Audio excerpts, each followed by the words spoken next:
Charles Dickens' A Christmas Carol, in prose, being a ghost story of Christmas. Told to you by Edward E. French. Stave 2, the first of the three spirits. When Scrooge awoke, it was so dark that, looking out of bed, he could scarcely distinguish the transparent window from the opaque walls of his chamber. He was endeavoring to pierce the darkness with his ferret eyes when the chimes of a neighboring church struck the 4 quarters. So he listened for the hour. To his great astonishment, the heavy bell went on from 6 to 7, and from 7 to 8, and regularly up to 12, then stopped. 12! It was past 2 when he went to bed. The clock was wrong. An icicle must have got into the works. 12! He touched the spring of his repeater to correct this most preposterous clock. Its rapid little pulse beat 12 and stopped. "Why, it isn't possible," said Scrooge, "that I can have slept through a whole day and far into another night. It isn't possible that anything has happened to the sun, and this is 12 at noon." The idea being an alarming one, he scrambled out of bed and groped his way to the window. He was obliged to rub the frost off with the sleeve of his dressing-gown before he could see anything, and could see very little then. All he could make out was that it was still very foggy and extremely cold, and that there was no noise of people running to and fro and making a great stir, as there unquestionably would have been if night had beaten off bright day and taken possession of the world. This was a great relief, because 3 days after sight of this first exchange to pay Mr. Ebenezer Scrooge or his order, and so forth, would have become a mere United States security if there were no days to count by. Scrooge went to bed again, and thought and thought and thought it over and over, and could make nothing of it. The more he thought, the more perplexed he was, and the more he endeavored not to think, the more he thought. Marley's ghost bothered him exceedingly. Every time he resolved within himself, after mature inquiry, that it was all a dream, his mind flew back again, like a strong spring released to its first position, and presented the same problem to be worked all through. Was it a dream or not? Scrooge lay in this state until the chime had gone 3 quarters more, when he remembered, on a sudden, that the ghost had warned him of a visitation when the bell tolled 1. He resolved to lie awake until the hour was past, and, considering that he could no more go to sleep than go to heaven, this was perhaps the wisest resolution in his power. The quarter was so long that he was more than once convinced he must have sunk into a doze unconsciously and missed the clock. At length it broke upon his listening ear. "Ding-dong, 1/4 past," said Scrooge, counting. "Ding-dong, 1/2 past," said Scrooge. "Ding-dong, 1/4 to it," said Scrooge. "Ding-dong, the hour itself," said Scrooge triumphantly, "and nothing else." He spoke before the hour bell sounded, which it now did with a deep, dull, hollow, melancholy 1. Light flashed up in the room upon the instant, and the curtains of his bed were drawn. The curtains of his bed were drawn aside, I tell you, by a hand. Not the curtains at his feet, nor the curtains at his back, but those to which his face addressed. The curtains of his bed were drawn aside, and Scrooge, starting up into a half-recumbent attitude, found himself face to face with the unearthly visitor who drew them. As close to it as I am now to you, and I am standing in the spirit at your elbow. It was a strange figure, like a child, yet not so like a child as like an old man, viewed through some supernatural medium which gave him the appearance of having receded from the view, and being diminished to a child's proportions. Its hair, which hung about its neck and down its back, was white, as if with age, and yet the face had not a wrinkle in it, and the tenderest bloom was on the skin. The arms were very, very long and muscular, the hands the same, as if its hold were of uncommon strength. Its legs and feet, most delicately formed, were, like those upper members, bare. It wore a tunic of the purest white, and round its waist was bound a lustrous belt, the sheen of which was beautiful. It held a branch of fresh green holly in its hand, and, in singular contradiction of that wintry emblem, had its dress trimmed with summer flowers. But the strangest thing about it was, that from the crown of its head there sprung a bright, clear jet of light, by which all this was visible, and which was doubtless the occasion of its using, in its duller moments, a great extinguisher for a cap, which it now held under its arm.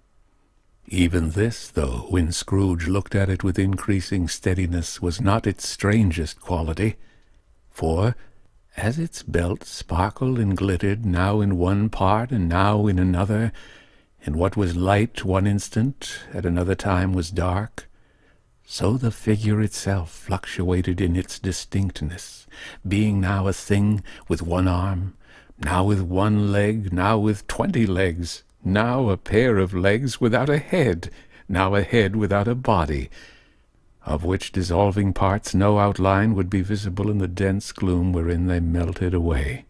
And, in the very wonder of this, it would be itself again, distinct and clear as ever. "Are you the spirit, sir, whose coming was foretold to me?" "I am." The voice was soft and gentle, singularly low, as if, instead of being so close beside him, it were at a great distance. "Who and what are you?" Scrooge demanded. "I am the ghost of Christmas past." "Long past?" inquired Scrooge, observant of its dwarfish stature. "No, your past."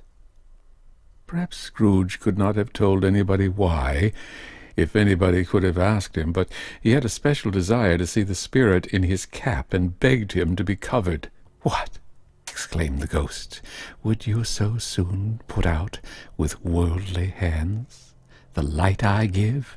Is it not enough that you are one of those whose passions made this cap, and force me through whole trains of years to wear it low upon my brow?" Scrooge reverently disclaimed all intention to offend, or any knowledge of having wilfully bonneted the spirit at any period of his life. He then made bold to inquire what business brought him there. "Your welfare," said the ghost. Scrooge expressed himself much obliged, but could not help thinking that a night of unbroken rest would have been more conducive to that end. The spirit must have heard him thinking, for it said immediately, "Your reclamation, then. Take heed." It put out its strong hand as it spoke, and clasped him gently by the arm. "Rise, and walk with me."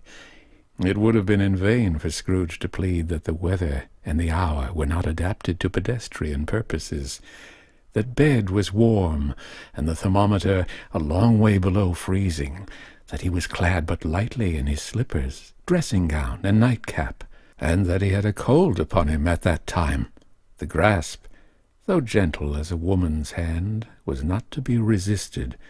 He rose, but, finding that the spirit made towards the window, clasped its robe in supplication. I am immortal," Scrooge remonstrated, "and liable to fall." "Bear but a touch of my hand there," said the spirit, laying it upon his heart, "and you shall be upheld in more than this." As the words were spoken, they passed through the wall, and stood upon an open country road with fields on either hand. The city had entirely vanished. Not a vestige of it was to be seen. The darkness and the mist had vanished with it, for it was a clear, cold winter day with the snow upon the ground. "Good heaven!" said Scrooge, clasping his hands together as he looked about him. "I was bred in this place. I was a boy here." The spirit gazed upon him mildly. Its gentle touch, though it had been light and instantaneous, appeared still present to the old man's sense of feeling. He was conscious of 1,000 odors floating in the air, each one connected with 1,000 thoughts and hopes and joys and cares long, long forgotten. "Your lip is trembling," said the ghost. "And what is that upon your cheek?" Scrooge muttered, with an unusual catching in his voice, that it was a pimple, and begged the ghost to lead him where he would. "You recollect the way?" inquired the spirit. "Remember it!" cried Scrooge with fervour. "I could walk it blindfold." "Strange to have forgotten it for so many years," observed the ghost. "Let us go on." They walked along the road, Scrooge recognizing every gate and post and tree, until a little market town appeared in the distance, with its bridge, its church, and winding river. Some shaggy ponies now were seen trotting towards them with boys upon their backs, who called to other boys in country gigs and carts driven by farmers. All these boys were in great spirits, and shouted to each other, until the broad fields were so full of merry music that the crisp air laughed to hear it. "These are but shadows of the things that have been," said the ghost. "They have no consciousness of us." The jocund travellers came on, and as they came, Scrooge knew and named them every one. Why was he rejoiced beyond all bounds to see them? Why did his cold eye glisten and his heart leap up as they went past? Why was he filled with gladness when he heard them give each other Merry Christmas as they parted at crossroads and byways for their several homes? What was Merry Christmas to Scrooge? Out upon Merry Christmas! What good had it ever done to him? "The school is not quite deserted," said the ghost. "A solitary child, neglected by his friends, is left there still." Scrooge said he knew it. Then he sobbed. They left the high road by a well-remembered lane, and soon approached a mansion of dull red brick with a little weathercock-surmounted cupola on the roof and a bell hanging in it.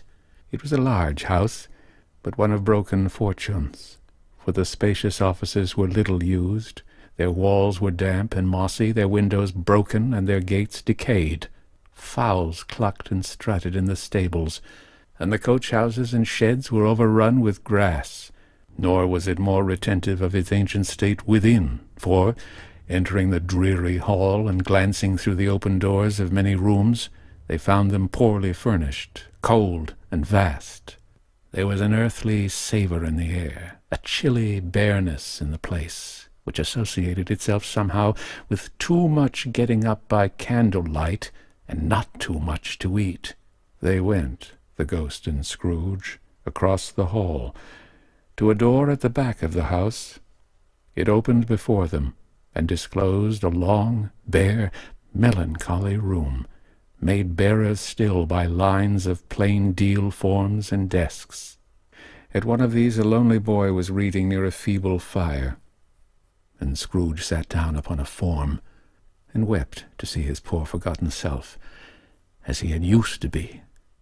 Not a latent echo in the house, not a squeak and scuffle from the mice behind the panelling, not a drip from the half-thawed water-spout in the dull yard behind, not a sigh among the leafless boughs of one despondent poplar, not the idle swinging of an empty storehouse door, no, not a clicking in the fire, but fell upon the heart of Scrooge with softening influence, and gave a freer passage to his tears. The spirit touched him on the arm, and pointed to his younger self, intent upon his reading. Suddenly, a man in foreign garments, wonderfully real and distinct to look at, stood outside the window, with an axe stuck in his belt, and leading by the bridle an ass laden with wood. "Why, it's Ali Baba!" Scrooge exclaimed in ecstasy. "It's a dear, old, honest Ali Baba. Yes, I know. One Christmas time, when yonder solitary child was left here all alone, he did come for the first time, just like that. Poor boy. And Valentine," said Scrooge, "and his wild brother, Orson, there they go. And what's his name, who was put down in his drawers, asleep at the gate of Damascus. Don't you see him? And the Sultan's groom turned upside down by the genii. There he is upon his head. Serve him right. I'm glad of it. What business had he to be married to the princess?" To hear Scrooge expending all the earnestness of his nature on such subjects, in a most extraordinary voice, between laughing and crying, and to see his heightened and excited face would have been a surprise to his business friends in the city. Indeed, "There's the parrot," cried Scrooge, "green body and yellow tail, with a thing like a lettuce growing out of the top of its head. There he is. Poor Robin Crusoe, he called him, when he came home again after sailing round the island. Poor Robin Crusoe. Where have you been, Robin Crusoe?" The man thought he was dreaming, but he wasn't. It was the parrot, you know. There goes Friday, running for his life to the little creek. "Hello! Hoop! Hello!" Then, with a rapidity of transition very foreign to his usual character, he said, in pity for his former self, "Poor boy," and cried again. "I wish," Scrooge muttered, putting his hand in his pocket and looking about him, after drying his eyes with his cuff. "But it's too late now." "What is the matter?" asked the spirit. "Nothing," said Scrooge. "Nothing. There was a boy singing a Christmas carol at my door last night. I should have liked to have given him something, that's all." The ghost smiled thoughtfully and waved its hand, saying, as it did so, "Let us see another Christmas." Scrooge's former self grew larger at the words, and the room became a little darker and more dirty. The panels shrunk, the windows cracked, fragments of plaster fell out of the ceiling, and the naked laths were shown instead. But how all this was brought about, Scrooge knew no more than you do. He only knew that it was quite correct, that everything had happened so, and there he was, alone again, when all the other boys had gone home for the jolly holidays. He was not reading now, but walking up and down despairingly. Scrooge looked at the ghost, and, with a mournful shaking of his head, glanced anxiously towards the door. It opened, and a little girl, much younger than the boy, came darting in, and, putting her arms around his neck and often kissing him, addressed him as her dear, dear brother. "I have come to bring you home, dear brother," said the child, clapping her tiny hands and bending down to laugh. "To bring you home, home, home." "Home, little Fan?" returned the boy. "Yes," said the child, brimful of glee. "Home for good and all, home for ever and ever. Father is so much kinder than he used to be, that home's like heaven. He spoke so gently to me one dear night when I was going to bed, that I was not afraid to ask him once more if you might come home. And he said, yes, you should, and sent me in a coach to bring you. And you're to be a man," said the child, opening her eyes, "and are never to come back here. But first, we're to be together all the Christmas long, and have the merriest time in the world." "You are quite a woman, little Fan," exclaimed the boy. She clapped her hands and laughed and tried to touch his head, but, being too little, laughed again and stood on tiptoe to embrace him. Then she began to drag him, in her childish eagerness, towards the door, and he, nothing loath to go, accompanied her. A terrible voice in the hall cried, "Bring down Master Scrooge's box there." And in the hall appeared the schoolmaster himself, who glared on Master Scrooge with a ferocious condescension, and threw him into a dreadful state of mind by shaking hands with him. He then conveyed him and his sister to the veriest old well of a shivering best parlour that ever was seen, where the maps upon the wall and the celestial and terrestrial globes in the windows were waxy with cold. Here he produced a decanter of curiously light wine and a block of curiously heavy cake, and administered installments of those dainties to the young people, at the same time sending out a meagre servant to offer a glass of something to the post-boy, who answered that he thanked the gentleman, but, if it was the same tap as he had tasted before, he had rather not. Master Scrooge's trunk by this time being tied on to the top of the chaise, the children bade the schoolmaster good-bye right willingly, and, getting into it, drove gaily down the garden sweep, the quick wheels dashing the hoar-frost and snow from off the dark leaves of the evergreens like spray. Always a delicate creature, whom a breath might have withered, said the ghost. But she had a large heart. So she had, cried Scrooge. You're right. I will not gainsay it, spirit, God forbid. She died a woman, said the ghost, and had, as I think, children. One child. Scrooge returned. True, said the ghost. Your nephew. Scrooge seemed uneasy in his mind, and answered briefly, yes. Although they had but that moment left the school behind them, they were now in the busy thoroughfares of a city, where shadowy passengers passed and repassed, where shadowy carts and coaches battled for the way, and all the strife and tumult of a real city were. It was made plain enough by the dressing of the shops that here, too, it was Christmas time again. But it was evening, and the streets were lighted up. The ghost stopped at a certain warehouse door and asked Scrooge if he knew it. Know it, said Scrooge. Was I apprenticed here? They went in, at sight of an old gentleman in a Welsh wig sitting behind such a high desk that if he had been 2 inches taller he must have knocked his head against the ceiling. Scrooge cried in great excitement, Why, it's old Fezziwig! Bless his heart, it's Fezziwig alive again! Old Fezziwig laid down his pen and looked up at the clock, which pointed to the hour of 7. He rubbed his hands, adjusted his capacious waistcoat, laughed all over himself from his shoes to his organ of benevolence, and called out in a comfortable, oily, rich, fat, jovial voice, Yo-ho there, Ebenezer, Dick!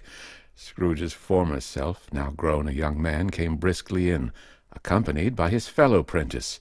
Dick Wilkins, to be sure, said Scrooge to the ghost. Bless me, yes, there he is. He was very much attached to me, was Dick. Poor Dick. Dear, dear. Yo-ho, my boys, said Fezziwig. No more work tonight. Christmas Eve, Dick. Christmas, Ebenezer. Let's have the shutters up, cried old Fezziwig with a sharp clap of his hands, before a man can say Jack Robinson. You wouldn't believe how those 2 fellows went at it. They charged into the street with the shutters, 1, 2, 3, had 'em up in their places, 4, 5, 6, barred 'em and pinned 'em, 7, 8, 9, and came back before you could have got to 12, panting like racehorses. Hilly-ho, cried old Fezziwig, skipping down from the high desk with wonderful agility. Clear away, my lads, and let's have lots of room here. Hilly-ho, Dick, chirrup, Ebenezer, clear away. There was nothing they wouldn't have cleared away, or couldn't have cleared away, with old Fezziwig looking on. It was done in a minute. Every movable was packed off, as if it were dismissed from public life for evermore. The floor was swept and watered, the lamps were trimmed, fuel was heaped upon the fire, and the warehouse was as snug and warm and dry and bright a ballroom as you would desire to see upon a winter's night. In came a fiddler with a music-book, and went up to the lofty desk, and made an orchestra of it, and tuned like 50 stomach-aches. In came Mrs. Fezziwig, one vast substantial smile. In came the 3 Miss Fezziwigs, beaming and lovable. In came the 6 young followers whose hearts they broke. In came all the young men and women employed in the business. In came the housemaid, with her cousin, the baker. In came the cook, with her brother's particular friend, the milkman. In came the boy from over the way, who was suspected of not having board enough from his master, trying to hide himself behind the girl from next door but one, who was proved to have had her ears pulled by her mistress. In they all came, one after another, some shyly, some boldly, some gracefully, some awkwardly, some pushing, some pulling. In they all came. Anyhow and everyhow. Away they all went, 20 couple at once. Hands half round and back again the other way. Down the middle and up again. Round and round in various stages of affectionate grouping. Old top couple always turning up in the wrong place. New top couple starting off again as soon as they got there. All top couples at last, and not a bottom one to help them. When this result was brought about, old Fezziwig, clapping his hands to stop the dance, cried out, "Well done!" and the fiddler plunged his hot face into a pot of porter, especially provided for that purpose. But, scorning rest upon his reappearance, he instantly began again, though there were no dancers yet, as if the other fiddler had been carried home, exhausted, on a shutter, and he were a brand-new man resolved to beat him out of sight or perish.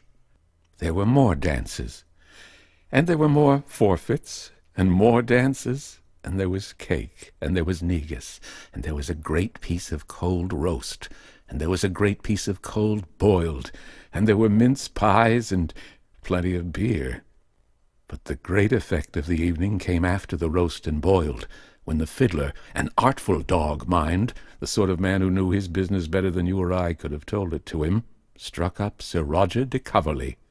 Then old Fezziwig stood out to dance with Mrs. Fezziwig, top couple too, with a good stiff piece of work cut out for them, 3 or 4 and 20 pair of partners, people who were not to be trifled with, people who would dance and had no notion of walking.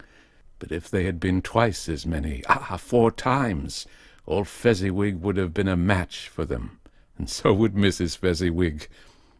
As to her, she was worthy to be his partner in every sense of the term. If that's not high praise, tell me higher, and I'll use it. A positive light appeared to issue from Fezziwig's calves. They shone in every part of the dance like moons. You couldn't have predicted at any given time what would become of them next. And when old Fezziwig and Mrs. Fezziwig had gone all through the dance, advance and retire, both hands to your partner, bow and curtsy, corkscrew, thread the needle, and back again to your place, Fezziwig cut so deftly that he appeared to wink with his legs, and came upon his feet again without a stagger. When the clock struck 11, this domestic ball broke up. Mr. and Mrs. Fezziwig took their stations, one on either side of the door, and, shaking hands with every person individually as he or she went out, wished him or her a Merry Christmas. When everybody had retired but the 2 prentices, they did the same to them, and thus the cheerful voices died away, and the lads were left to their beds, which were under a counter in the back shop. During the whole of this time Scrooge had acted like a man out of his wits. His heart and soul were in the scene and with his former self.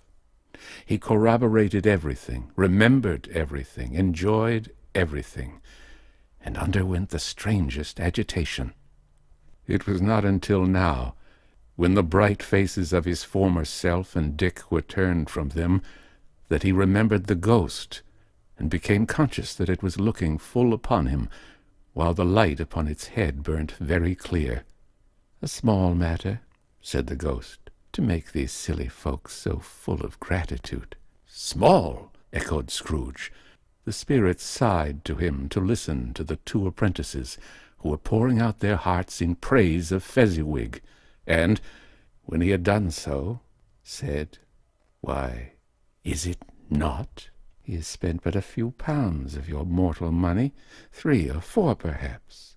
Is that so much that he deserves this praise?" "It isn't that," said Scrooge, heated by the remark, and speaking unconsciously like his former, not his latter self. "It isn't that, Spirit. He has the power to render us happy or unhappy, to make our service light or burdensome, a pleasure or a toil. Say that his power lies in words and looks, in things so slight and insignificant that it is impossible to add and count 'em up. What then? The happiness he gives is quite as great as if it cost a fortune." He felt the spirit's glance, and stopped. "What is the matter?" asked the ghost. "Nothing particular," said Scrooge. "Something, I think," the ghost insisted. "No," said Scrooge. "No. I should like to be able to say a word or 2 to my clerk just now, that's all." His former self turned down the lamps as he gave utterance to the wish, and Scrooge and the ghost again stood side by side in the open air. "My time grows short," observed the spirit. "Quick!" This was not addressed to Scrooge, or to anyone whom he could see, but it produced an immediate effect, for again Scrooge saw himself. He was older now, a man in the prime of life. His face had not the harsh and rigid lines of later years, but it had begun to wear the signs of care and avarice. There was an eager, greedy, restless motion in the eye, which showed the passion that had taken root and where the shadow of the growing tree would fall. He was not alone, but sat by the side of a fair young girl in a mourning dress, in whose eyes there were tears which sparkled in the light that shone out of the ghost of Christmas past. "It matters little," she said softly. "To you, very little. Another idol has displaced me, and if it can cheer and comfort you in the time to come, as I would have tried to do, I have no just cause to grieve." "What idol has displaced you?" he rejoined. "A golden one. This is the even-handed dealing of the world," he said. "There is nothing on which it is so hard as poverty, and there is nothing it professes to condemn with such severity as the pursuit of wealth." "You fear the world too much," she answered gently. "All your other hopes have merged into the hope of being beyond the chance of its sordid reproach. I have seen your nobler aspirations fall off one by one, until the master passion, gain, engrosses you. Have I not?" "What then?" he retorted. "Even if I have grown so much wiser, what then? I am not changed towards you." She shook her head. "Am I?" "Our contract is an old one. It was made when we were both poor and content to be so, until in good season we could improve our worldly fortune by our patient industry. You are changed. When it was made you were another man. I was a boy," he said impatiently. "Your own feeling tells you that you were not what you are," she returned. "I am. That which promised happiness when we were one in heart is fraught with misery, now that we are two. How often and how keenly have I thought of this, I will not say. It is enough that I have thought of it, and can release you." "Have I ever sought release?" "In words? No, never." "In what, then?" "In a changed nature, in an altered spirit, in another atmosphere of life, another hope as its great end. In everything that made my love of any worth of value in your sight. If this had never been between us," said the girl, looking mildly, but with steadiness upon him, "tell me, would you seek me out and try to win me now?" Ah, no. He seemed to yield to the justice of this supposition in spite of himself, but he said with a struggle, "You think not." "I would gladly think otherwise if I could," she answered. "Heaven knows. When I have learned a truth like this, I know how strong and irresistible it must be.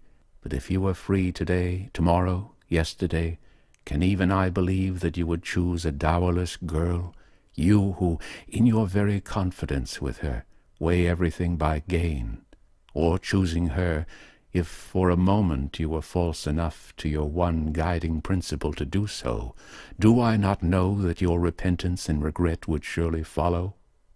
I do, and I release you, with a full heart, for the love of him you once were." He was about to speak, but with her head turned from him, she resumed. "You may, the memory of what is past half makes me hope you will, have pain in this, a very, very brief time, and you will dismiss the recollection of it gladly as an unprofitable dream from which it happened well that you awoke. May you be happy in the life you have chosen."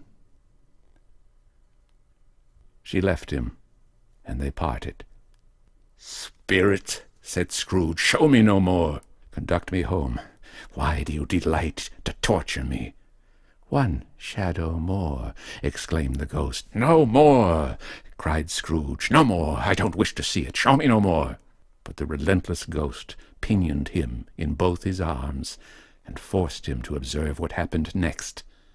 They were in another scene and place, a room, not very large or handsome, but full of comfort. Near to the winter fire sat a beautiful young girl, so like the last that Scrooge believed it was the same, until he saw her, now a comely matron, sitting opposite her daughter. The noise in this room was perfectly tumultuous, for there were more children there than Scrooge in his agitated state of mind could count, and, unlike the celebrated herd in the poem, they were not 40 children conducting themselves like one, but every child was conducting itself like 40. The consequences were uproarious beyond belief, but no one seemed to care. On the contrary, the mother and daughter laughed heartily and enjoyed it very much, and the latter, soon beginning to mingle in the sports, got pillaged by the young brigands most ruthlessly. What would I not have given to be one of them? Though I never could have been so rude. Oh, no, I wouldn't for the wealth of all the world have crushed that braided hair and torn it down, and for the precious little shoe, I wouldn't have plucked it off, God bless my soul, to save my life. As to measuring her waist in sport, as they did, bold young brood, I couldn't have done it. I should have expected my arm to have grown round it for a punishment and never come straight again. And yet I should have dearly liked, I own, to have touched her lips, to have questioned her, that she might have opened them, to have looked upon the lashes of her downcast eyes, and never raised a blush, to have let loose waves of hair, an inch of which would be a keepsake beyond price. In short, I should have liked, I do confess, to have had the lightest license of a child, and yet to have been man enough to know its value. But now a knocking at the door was heard, and such a rush immediately ensued that she, with laughing face and plundered dress, was borne towards it in the centre of a flushed and boisterous group, just in time to greet the father, who came home attended by a man laden with Christmas toys and presents. Then the shouting and the struggling and the onslaught that was made on the defenceless porter, the scaling him with chairs for ladders to dive into his pockets, despoil him of brown paper parcels, hold on tight by his cravat, hug him round the neck, pummel his back, and kick his legs in irrepressible affection. The shouts of wonder and delight with which the development of every package was received. The terrible announcement that the baby had been taken in the act of putting a doll's frying-pan into his mouth, and was more than suspected of having swallowed a fictitious turkey glued on a wooden platter. The immense relief of finding this a false alarm. The joy, the gratitude, and ecstasy, they are all indescribable alike. It is enough that by degrees the children and their emotions got out of the parlor, and, by one stair at a time, up to the top of the house, where they went to bed, and so subsided. And now Scrooge looked on more attentively than ever, when the master of the house, having his daughter leaning fondly on him, sat down with her and her mother at his own fireside, and when he thought that such another creature, quite as graceful and as full of promise, might have called him father, and been a springtime in the haggard winter of his life, his sight grew very dim indeed.